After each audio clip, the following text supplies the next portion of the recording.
Most people don't know what's holding them back, but you do because you listen to me, Sam, your self-care guru and journal junkie.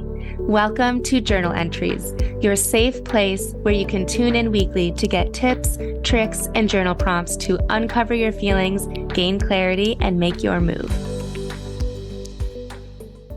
Hello, welcome to this week's journal entry. If you have gotten to the point in your life where you want to journal, usually it comes down to one of these two things. One, you want to create a better daily habit, healthier routines for yourself, right? Or you've got a lot of ish going on in your life. And you know who you are if this is you. I am here for the ish. I started journaling during the ish. I started journaling on December 17th of 2020 for real journaling, not just like gratitude journaling. And that was when I was 2 months in as a brand new mom. I was living in a state with no family, no friends. And my husband at the time was working full time. So I was all alone at home with my baby, running a business that I was just feeling disconnected from. It was 2020, so enough said. And I just felt like I was dropping the ball in all areas of my life. And I locked myself in my room, wrote vent sesh at the top of my journal, and truly, it just felt like a vent sesh. I didn't intend to quote unquote journal. I was just like, I am feeling so heavy emotionally, and I need this off of my chest, out of my brain, off of my shoulders. And that was the only way that I thought of doing it because I wasn't sure I could even put words to it, like spoken words, to talk to my husband about it. Wasn't there yet. I couldn't even comprehend what I was feeling. So that's how I started. So that's what I mean. I feel you if you're going through it. So that's what I love to help people with. I am here for the ish, the hopelessness, because you're so deep in so many different situations. The frustration with trying to balance work and life and parenting and hobbies and feeling like nobody else gets how hard it is for you right now, feeling worthless because your job applications aren't going through to the next round, or you keep going for a promotion and you're just not getting it at work. The anxiety around all the work that you have to do and all that you're doing in general. Anger because maybe you have so much on your plate and you feel like you're drowning and nobody sees you. Survival mode as a mom and yelling more than you want, feeling reactive, and you can witness it. It's like an out of body experience. You know that you don't want to be acting like that, but you just can't stop. You're stuck in it. You're exhausted and shutting down and questioning your self-worth in your relationships or post-divorce. And you just feel stuck and like you have no way out. But even if you did, you have no direction. You don't know where to go. That is the type of ish that I love to help people through. So that's what we're getting into today. Some deep stuff, right? And it takes more than the journal prompt of what are you grateful for today? And I'm going to break down some of my journal prompt flow. I came up with a journal prompt flow because I get a little bit annoyed with journal prompts because it's just that. It's like one prompt. And I'm like, but when you have so much going on in your life, you need more than that to help you through it so that you don't get stuck, so that you can get from the point of the first sentence in your journal being like, holy crap, yesterday was hard. My son was having a million meltdowns.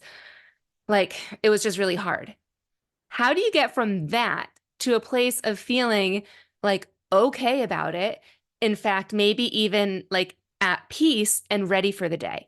There's a whole lot of stuff that goes on in between there. And so my journal prompt flows prompts you step by step with more journal prompts through it. It helps you flow. So that's what I'm going to teach you today. Before we get there, there are two things that I want to talk about that will make a difference for you. The first thing is a question that I get asked a lot is writing versus typing when you journal.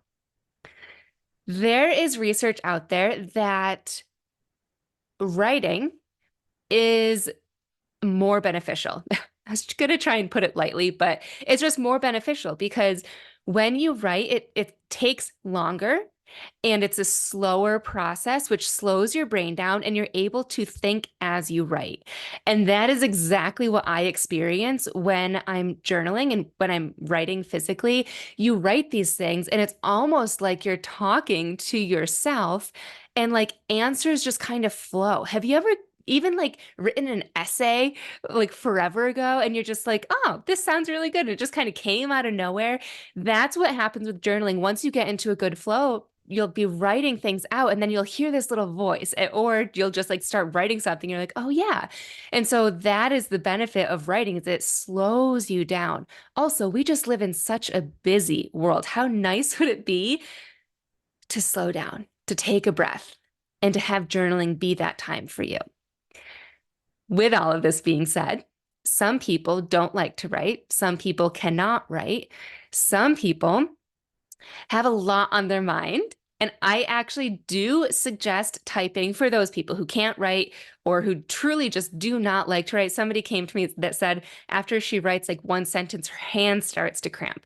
If that's you, go ahead and type. But what we're doing today is what I call an emotional brain dump, where you've got a lot on your mind, right? And especially if this is your first time journaling, I usually recommend typing because you can type so much faster than you write. And oftentimes you have so much on your brain that if you are writing, at least for me, I will sometimes forget what I even wanted to say, what I even wanted to write down. But I'm like, oh, crap, that was important. I do want to work through that. But what was it? Because I was writing so slow and I just hope that it pops in my mind again. So I do recommend typing if you've got a lot, which is usually your very first entry. Or I typed a lot during my divorce. I There's a lot of instances where I was just like, I needed to vent. And so I just typed. So you do you, just wanted to throw that out there. The second thing is I mean, there's a lot of different ways you can journal. 99.9% of the time, I free write. This is what I'm going to use today, is just free writing, meaning write what you want, write what comes to you, write paragraphs, sentences, whatever feels good to you. But just freely, there's no rules. Another option though is just bullet points. If it feels hard for you to write sentences and paragraphs, and you might even feel pressure around that, around the formatting and grammar, that's a real thing. People don't journal because of that.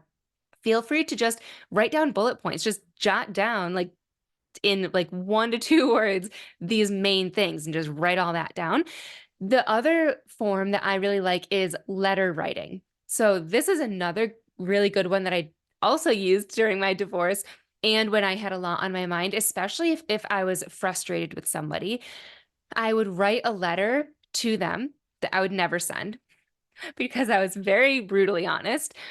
But I would write a letter to them. I've also written letters to myself, like to my past self, to my future self. And this is really effective because it gets you to think in a different perspective. So you could always, I would not recommend that for today, but just keep it in your back pocket for the next time. It's a good one.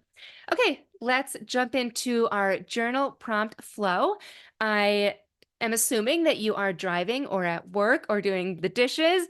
So all of these will be in the show notes. So circle back to the show notes. You can take a screenshot and then do them when you start to journal. I'm going to go through 6 different journal prompts, and it is a flow, meaning ideally you start with prompt number 1 and flow through all 6. But if one does not apply to you, just skip it and go to the next one. If that also doesn't apply, skip it and go to the next one. They're meant to build on one another, but I'm well aware that without speaking to you, I don't know everybody's situation and it might not apply. Okay, jumping in. Number 1. Think about all the different areas of your life and just start writing. So kind of go through the Rolodex in your brain and think about like your relationships. And by relationships, I mean like your partner, your family, coworkers, all the people, work, hobbies, parenting. Think about all the different concepts and areas of your life and of who you are, and just write down the things that come to you. You don't have to write about everything if there's nothing happening in that area. but just start writing what comes to you. Once you do that emotional brain dump of all of the things in your life, pick out just one thing that you want to work through and focus on that for the remainder of these prompts. Once you do that, maybe the next time that you journal, go back to that master list that you have now and pick something else and then go through that. Okay. So moving on to prompt number 2. Why do these areas of your life feel heavy right now? And you can switch out that word heavy to however it feels for you. So, why do these areas of your life feel impactful for you right now? Next, have they always felt this way? If not, when did it start? And even if it did, kind of go back. If it has always felt this way, meaning since you were a child, then I would explore growing up. Growing up, did your parents feel this way? Like, where did you adopt this from? I'm going to add that in. That's a good one. So if it has always felt this way, go way back. Is this something that you learned from your parents potentially or somebody else in your life when you were younger? If it has not always felt this way, when did you start feeling this way? Can you pinpoint that time? Next, if this has been a situation that's been going on a while, could it be benefiting you by staying this way? This is a juicy one, so I'm going to read it again and give 2 examples. Don't hate the messenger also when I give these examples. You're going to hate me at first, and then you're going to love me because you're going to be like, oh, whoa. Could this situation be benefiting you by staying this way, by continuing to have this situation happen, by keeping this like lingering and not working through it? For example, if you've had money issues for 10 years, let's say, is it benefiting you to stay at your current income level, even if it's lower than you want? Because if you became wealthier, your family and friends would think differently of you and you feel like you would lose love. And so you're benefiting because you're staying connected with them, even though it's not the income level that you want. Here's a kicker. And I know that a lot of the moms that listen will feel this. If you've had kids for a while, 10 years, let's say, and you've been in survival mode for every single one of those years, could it be benefiting you because survival mode makes you think you're a good mom by doing a lot? And then right after this, is it true? So if you do feel this benefit or ask this question, you're like, oh, damn, maybe, then you can ask, but is it true? Is it true that by being in survival mode, because you have so much going on, means that you're a good mom? And just explore that. Is it true that by staying at your income level and keeping the relationships that you have right now, is it true that if you did have more money, you would lose those relationships? Maybe, maybe not. But just getting curious around that. Next prompt. In an ideal world, what would this particular situation be, or what would it feel like? And lastly, what can I do to inch closer to that? And I want you to think granular, think small. And when I come up with these actions, I try and think of these words. Can I do something? Can I plan something? And if I can plan something, break it down. I like to use this example just because I feel like it opened my eyes and it opens other people's eyes. Maybe what I can do to inch closer to my ideal situation is have a conversation. So I can plan to have a conversation with somebody, but I can break that down by pinpointing when I want to have that conversation, outlining my main key points that I want to make during that conversation, because I know damn well in the middle of it, I'm going to forget what I even wanted to say. And then once I get to the end of it, and also plan out how I'm going to ask that person. Am I going to get the balls and like ask in person? Am I going to text them? Am I going to write them an email? How is it going to go down? Another question is, think short term and long term. So is there something that you can do today, this week, this month? And is there anything that you can do maybe within the year that can inch you closer to where it is that you want to be, or what it is that you want to have, or how it is that you want to feel. So that is a glimpse of how I am able to get to this like frustrated, anxious, all of the feels to a point of clarity and feeling hopeful and also validated. And like, I know where I'm going and how to get there. Some of you might be sitting there listening to this and thinking, this is great, but like, how do I journal again? I was on a call last week with a friend and she reached out to me because she had so much going on and just wanted to explore it with me. And so we were on this call and I was so into giving her like some journal prompts and whatnot. And then at the very end, she said, so I just start writing? And it was just this aha moment for me of like, oh, right. Yes, no, wait, there are some basics. And we did go over a little bit earlier with just, writing or typing and things like that. But I do actually have a document, just a very simple download of how to start journaling. So if you are her and you feel like you would like just a little bit more guidance on how to put pen to paper or your fingertips to keyboards to journal effectively, I have something that's literally called How to Start Journaling. It's totally free. You will enter your email and then land immediately on a page with the tips and a video from me. And it'll also be emailed to you for you to watch anytime. It goes over how to pick the right journal, because that's a question that I get asked a lot. Boundaries, like how long your journal entries should be. Spoiler alert, there are no rules. But also what to write. So you can start for sure with what we covered today, but like what to write going forward on any regular old day. Or if you feel guided enough from this episode, feel free to jump into the 5-day journal challenge or the experiment that I created. It's called Create Your Calm. It's 5 days of me guiding you through journal prompts to calm the chaos by actually processing your emotions and giving them a place to live outside of your brain so that you can feel more peaceful and supported. That's a big thing that I try and drive home, and happier. On day 1, it's all about honoring your current emotions and where you're at. Day 2 is questioning your feelings and your habits. Day 3 is gaining clarity. Day 4 is all about connections. And day 5 is setting you up for the next time you're overwhelmed.